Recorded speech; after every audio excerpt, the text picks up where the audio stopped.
Welcome back to Sammy's world. امید ہے آپ سب ٹھیک ہوں گے۔ آج کا ولاگ ہے مدینے کا آخری دن کا۔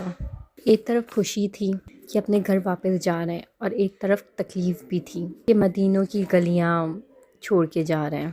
ایک ایک پل یاد آ رہا تھا جب میں نے عمرہ کیا، مدینے کی گلیوں میں رات رات تک گھومنا، نماز ادا کرنا، ریاض الجنہ کی زمین پر سجدہ کرنا، مسجد نبوی میں نماز ادا کرنا۔ Last day in Madinah, feel the heaviest on your heart.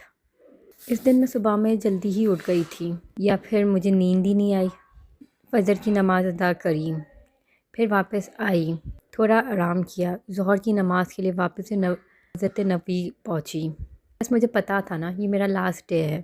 پھر ظہر کی نماز کے بعد تھوڑی شاپنگ کری، عصر کی نماز پڑھی، اور وہاں پر ہی تھوڑا آرام کیا تھوڑی دیر۔ پھر مغرب کے لیے مجھے ملا روزہ کھولنے کے لیے افطاری میں ایک بریڈ، یوگرٹ، ایک مسالہ، کھجور اور قہوہ تھا۔ اس سے پہلے میں نے کبھی یہ چیز ایکسپیرینس نہیں کی تھی، یہ میری فرسٹ ٹائم میں نے یہ ایکسپیرینس کیا تھا۔ Simple but yummy. پھر اس کے بعد ہم نے عشاء ادا کری، اور گنبد کے سامنے ہی ہم نے ڈنر بھی کیا۔ بہت ساری دعائیں کری، نفل ادا کیے۔ میری فلائٹ کنیکٹڈ تھی مدینے سے ریاض، اور پھر ریاض سے کراچی۔ بس پھر ہم مدینے کے ایئرپورٹ کے لیے نکل گئے۔ مدینے کا ایئرپورٹ بہت چھوٹا سا ہے، بٹ دل کے بہت قریب ہے۔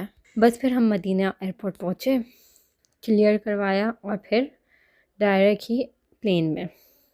ڈومیسٹک فلائٹ تھی، اس لیے مجھے ونڈو سیٹ مل گئی۔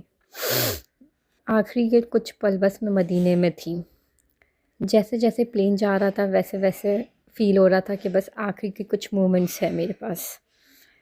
پھر میں ریاض پہنچی۔ ریاض کا ایئرپورٹ بھی بہت چھوٹا سا تھا۔ ریاض پہنچ کر میں نے وہاں پر فجر کی نماز ادا کری اور کافی پی۔ پھر ایسے ہم پہنچ گئے Karachi.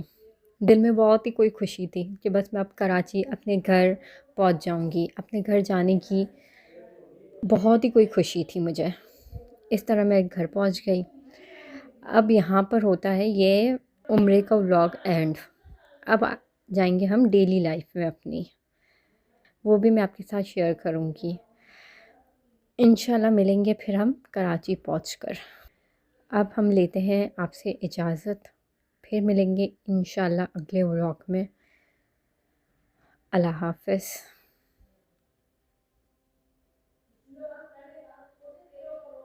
Welcome back to Sammy's world. امید ہے آپ سب ٹھیک ہوں گے۔ آج کا ولاگ ہے مدینے کا آخری